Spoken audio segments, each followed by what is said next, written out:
আসসালামু আলাইকুম প্রিয় দর্শক, যে যেখান থেকে আমার ভিডিওটি দেখছেন অবশ্যই সবাই একটু লাইক কমেন্ট করে শেয়ার করবেন। এই যে দেখতে পাচ্ছেন ছেলেটি অনেক কষ্ট, কারণ রাস্তায় রোড অ্যাক্সিডেন্টে পাটা ভেঙে যায়, সে টাকার জন্য চিকিৎসা করতে পারতেছে না। আজকে প্রায় 20 দিন হয়ে গেল চিকিৎসা করতেছে না। সবাই একটু ভিডিওটি লাইক কমেন্ট করে শেয়ার করবেন, যে যেখান থেকে দেখবেন, আর সবাই একটু সহযোগিতা করবেন, ভিডিওটি বেশি বেশি করে শেয়ার করবেন। দেখতে পাচ্ছেন যে আমার এই যে একটি ছোট ভাই, দেখেন যে কোনো রুট অ্যাক্সিডেন্টে তার দুর্ঘটনা ছিল, আল্লাহ তাআলা কপালে লিখছিল, লেখার পর তার পায়ে আঘাত পেয়েছে, মারাত্মক আঘাত। সে অনেক দিন তার বাবা সাথে আছে, তার বাবা ব্রাহ্মণবাড়ি ছিল 17 দিন থাকার পরে চিকিৎসা করছে, করার পরে এখন টাকা নাই, এই জন্যই লেস দিয়ে দিছে ঢাকা। দাঁড়ান, এখন টাকার জন্য চিকিৎসা করতে পারতেছে না। ছেলেটা দেখতে পাচ্ছেন কাঁদতেছে। এ বাবা, তোমার কি ব্যথা করে? অনেক ব্যথা জলে। তো আপনারা যে যেখান থেকে ভিডিওটি দেখছেন অবশ্যই যদি 1 টাকা 2 টাকা 500 টাকা 1000 টাকা 100 টাকা সবাই যদি দিয়ে সাহায্য করেন, তাহলে এই ছেলেটার জীবনটা বাঁচতে পারে আপনাদের ওসিলায়। আর বিশেষ করে ভিডিওটি যারা যারা দেখবেন সবাই ভিডিওটি শেয়ার করবেন। আমরা যেহেতু তার বাবা আছে। কাকা ভালো আছেন? ভালো। আমার ছেলের অবস্থা খুব দুর্গতিত আছি। হ্যাঁ, কেমনে? পয়সার অভাবে আর অ্যাক্সিডেন্টে তার অ্যাক্সিডেন্ট হয়, তখন 16 দিন বন্ধু রাখছে বিবারিয়া কলেজ হাসপাতালে। তারপরে এখান থেকে পার করে দেওয়া হয় ঢাকা মেডিকেল, পার করে দেওয়া হয় ঢাকা বার্ডেন হাসপাতাল। তখন পয়সার দড়ি গড়িতে বাড়িতে রেখে তার কষ্ট নিবারণ করা হয়। এখানে তার বাবার নাম্বার দেওয়া থাকবে, বিকাশ নাম্বার। আপনারা এই বিকাশ নাম্বারে টাকা পাঠাবেন, আর যারা যারা টাকা পাঠাবেন অবশ্যই কমেন্ট করবেন। হ্যাঁ, তারপরে কি করলো? এখন ঢাকার থেকে লয়ে এসেছি বাড়িতে। এখন পয়সার অভাবে আমি চিকিৎসা করতে পারতেছি না। কি ঢাকা নেবেন? আবার ঢাকা নেওয়ার প্রোগ্রাম আছে। প্রোগ্রাম আছে, পয়সা করি নাই। পয়সা করি নাই। দর্শকের উদ্দেশ্যে কি বলেন আপনি? দর্শক যদি সাহায্য করে তাহলে আমার ছেলেটা বাঁচাইতে পারি। দিন মজুর একটা চাকরি করি, দিন আনি দিন খাই। আমার এতগুলি টাকা পয়সা খরচা করে চিকিৎসা করার আমার কোনো তৌফিক নাই। কারণ আপনারা যদি একটা সার পয়সা, একটা পানের পয়সা মনে করে আমার দিকে সাহায্য করেন, হাত ধরে দেন, তাহলে আমার ছেলেরা হাত বাঁচাইতে পারি আপনারা সহযোগিতায়।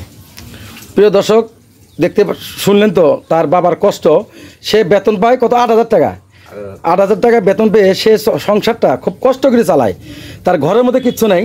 আমি ঘরও দেখাবো একটু। ঘর বাড়িও নেই, নিজস্ব কোনো কিচ্ছুই নেই। আপনারা সবাই একটু সহযোগিতার হাত বাড়াবেন। এই দেখতেই পাচ্ছেন ছেলেটা অনেক কান্দাকাটি করতেছে, অনেক চিল্লাপালা করতেছে, অনেক ব্যথা। মানে পা যে নাড়াইতে পারে না।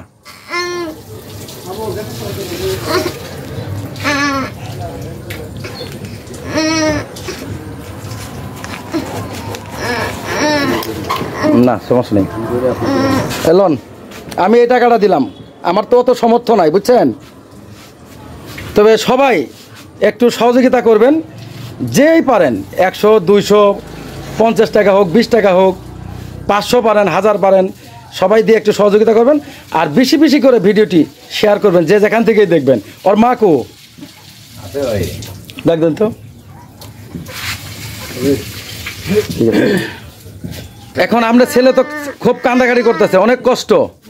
কি চিকিৎসা কই করবেন? কোথায় নেবেন? সহযোগিতা আপনারা যদি কোনো মানুষের সাহায্য করে আল্লাহ আমার ছেলেরা তো কোনো কাম নিতে পারবে না। রেখে আনছি, তোমার কিছু দেওয়ার মতন ক্ষমতা নাই। রাইতে দিলে আপনারা যদি সাহায্য করেন, যা মনে চায় তাও আপনারা আমার ছেলেটা রেখে আল্লাহ যদি বাসা আপনারা উচিল্লা, তা আপনারা উচিল্লা। আমার তো বলতে কিচ্ছু নাই, সরকারি বাড়িতে থাকি। ছেলেরা রাইতে দিলে খাওয়া নাই, ঘুম নাই, তাকে এসছি ওই যে হাসপাতাল থেকে। মানে আপনারা যদি লাগে, যার দশের মায়া লাগলে কিছু যদি দেন, তাহলে আমি ছেলেটা বাঁচাইতে পারি। আমি বাঁচালাম না, আল্লাহ বাঁচবো, আপনারা উচিল্লা। আমরা তো বলতে কিচ্ছু নাই। প্রিয় দর্শক, দেখতেই পাচ্ছেন ছেলের মায়েরও কান্না তো শুনতেই আছেন, দেখতেছেন।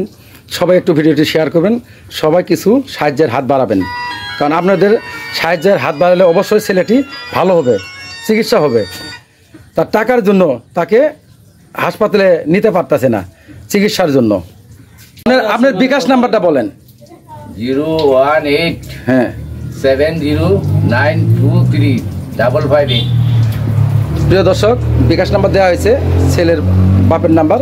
তা আপনারা এই নাম্বারে বিকাশ করবেন, যেই যা পারেন। সবার কাছে আমার জোরহাত অনুরোধ করে বললাম, সবাই একটু এই ছেলের দিক তাকে একটু সহযোগিতা করবেন, যাতে এই ছেলেটা আপনাদের ওসিলায় ভালো হয়ে আবার স্বাভাবিকভাবে অন্য ছেলের মতো চলাফেরা করতে পারে। আর ছেলেটি ছিল অনেক সহজ সরল। ছেলেটি যখন রাস্তায় যেত, যে ডাকতো, যে কাজে, তার কাছেই সে যেত। কোনো দিন কারো কাজে বা কারো কথায় কোনো হিংসা করতো না, কোনো গাফিলতি করতো না, খুব ভালো ছিল। সবাই একটু দয়া করবেন এই ছেলেটির দিক। দেখেন, ঘরের ভিতরে কিছুই নেই, লাইটও নাই, একটা চৌকি শুধু, আর থাকেও সরকারি ঘরে, তার কোনো ঘর বাড়িও নেই। আমরা তো কোনো ঘর বাড়িও নেই।